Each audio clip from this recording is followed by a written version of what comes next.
I have been a doctor on the frontier for 22 years, and I have learned to read a person the way you read weather, by what they carry in their face before they say a word. The morning Calavas stepped off the Butterfield stage at Rimrock Ford. I was standing in the doorway of my surgery, and what I read in her face was this: a woman who had decided, somewhere between wherever she started and here, that she would not be afraid anymore. She had not yet finished deciding, but she had started. She was tall and fine-boned, wearing a gray traveling dress that had been good once and was clean still.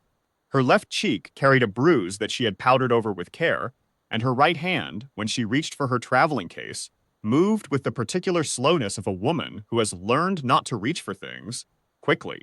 She did not look around at the town to judge it.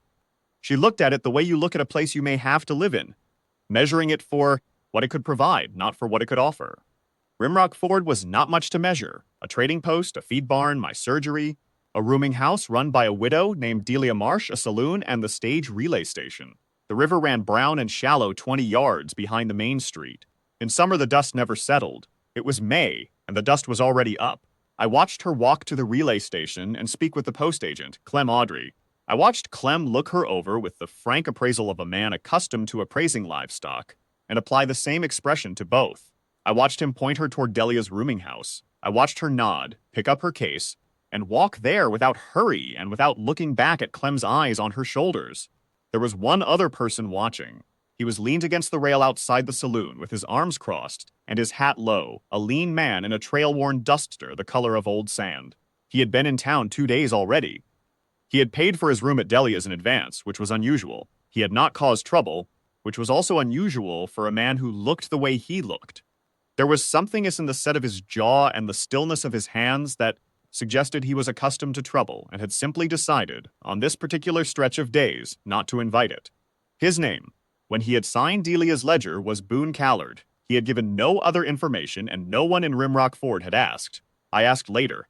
He told me his wife had died of fever 3 years back, on a homestead in the Cimarron country. He had sold the land, sold the cattle, and been moving since. He said it the way a man states a fact about the weather, without particular feeling in his voice, which told me the feeling was located somewhere deeper than his voice could reach. Calavas took a room at Delia's and came to speak with me the next morning. She asked if I needed a woman who could read and write to help with records. I did need that. I told her so and named a wage. She accepted it without bargaining, which told me she needed the money, and without gratitude, which told me she had her pride. We shook hands across my desk, and that was the arrangement. She was a composed woman and a careful one. She organized my records in 3 days where they had been disordered for 3 years. She had a clean hand and a clearer mind, and she spoke to patients with a steadiness that settled them the way a calm voice settles a spooked horse. She did not speak about herself.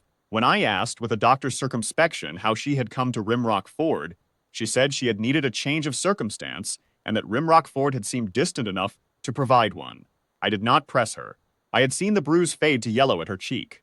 I understood the grammar of that sentence. Boone Callard had not left. He had taken on a day's work at the feed barn for Harlan Kress, who had a lame hand and needed someone to shift freight. He came back the next day without being asked and shifted more freight. Harlan, who was not a man who offered compliments easily, told me that Callard worked like a man trying to outrun something. I thought that was probably accurate. The two of them, Calla and Boone, had a way of being near each other without appearing to arrange it.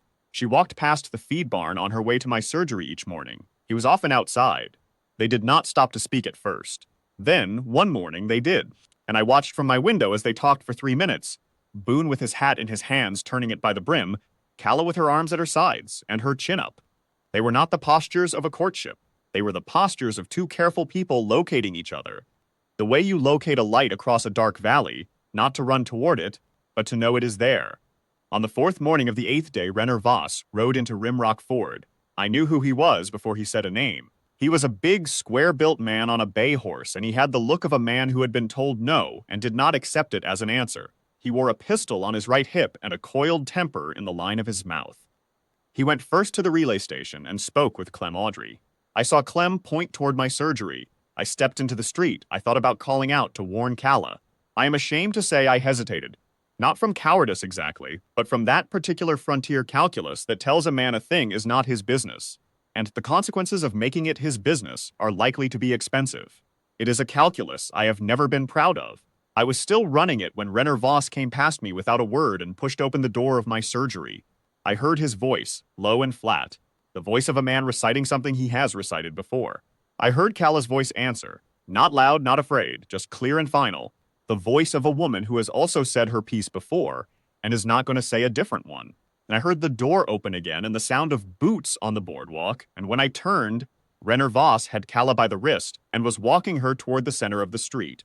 She was not struggling. She was walking because she had no choice and holding her chin up because she still had that. The street was not empty. 3 men from the saloon had come to the doorway. Harlan Kress was standing outside the feed barn. The post agent was watching from the relay station steps, and not one of them moved because Renner Voss was big and deliberate and armed, and Rimrock Ford was a town that had learned the way frontier towns do to let a man's private business remain private. Boone Callard was leaned against the rail outside the feed barn. He watched Renner Voss pull Calla into the street. He watched the men at the saloon door not move. He watched Harlan Kress look at his boots. Then he uncrossed his arms, stepped off the rail, and walked into the center of the street, and he put himself between Renner Voss and the direction Renner Voss was walking. He said 5 words. "Leave her be," he said. That was all. He did not raise his voice. He did not reach for the pistol at his hip. He stood in the middle of the dusty street in Rimrock Ford with his hands open at his sides and his eyes on Renner Voss, and what was in his eyes, I was close enough to see it, was not anger and was not threat. It was something quieter than that and considerably more dangerous. It was the look of a man who has already weighed the cost of what he is doing, and found it acceptable.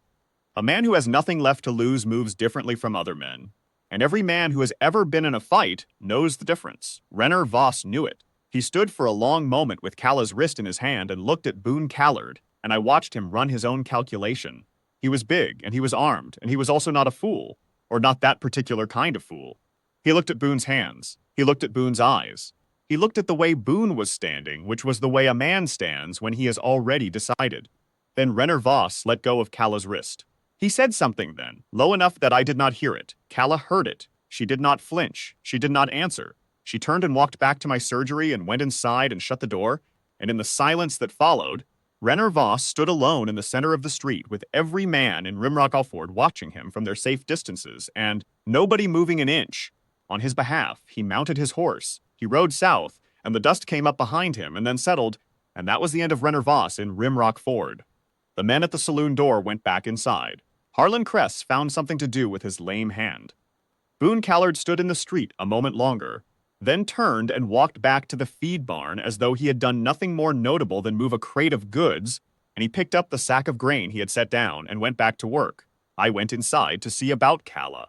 She was seated at my desk with her hands folded in front of her and her chin still up. There was a red mark around her right wrist. She saw me look at it and she drew her sleeve down over it, not to hide it, I thought, but because she was done having it looked at. I sat across from her. We did not speak for a moment. "He won't come back," she said. She said it the way you say a thing you have decided is true because the alternative is not workable.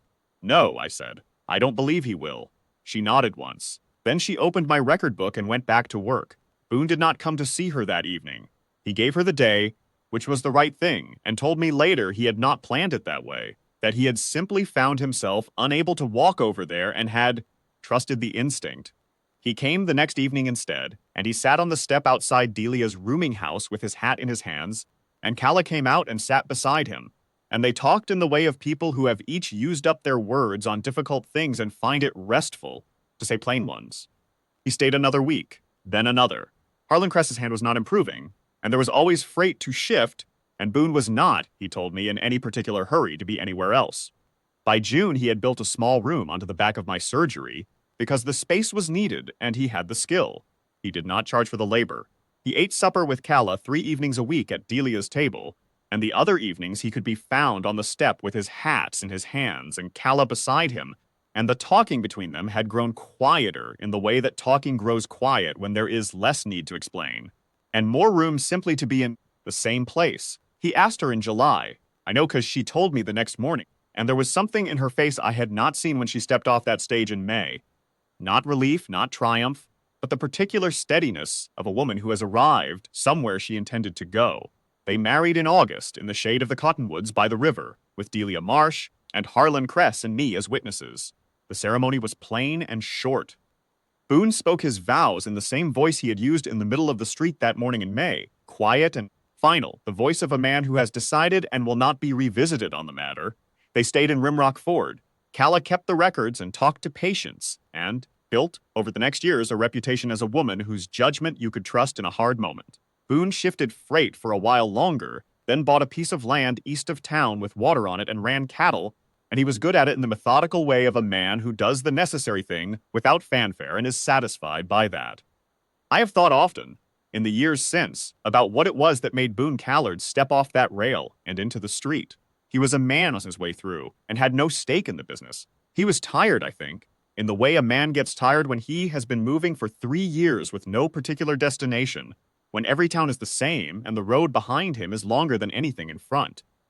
He had gone hollow from the Cimarron country onward, and I believe, though he never said it in these words, that on the morning Renner Voss rode into Rimrock Ford, something in him recognized, without his permission, that this was the place he had been moving toward all along.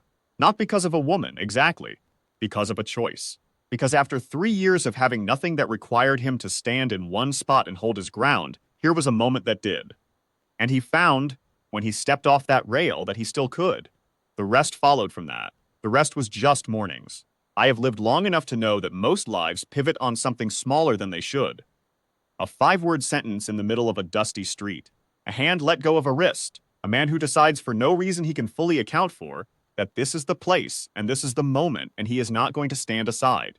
Boone Callard said 5 words, and every man in Rimrock Ford understood he meant them, and a woman who had ridden a very long way to find a place that felt like solid ground finally found it. That is all I have to tell you. It is enough.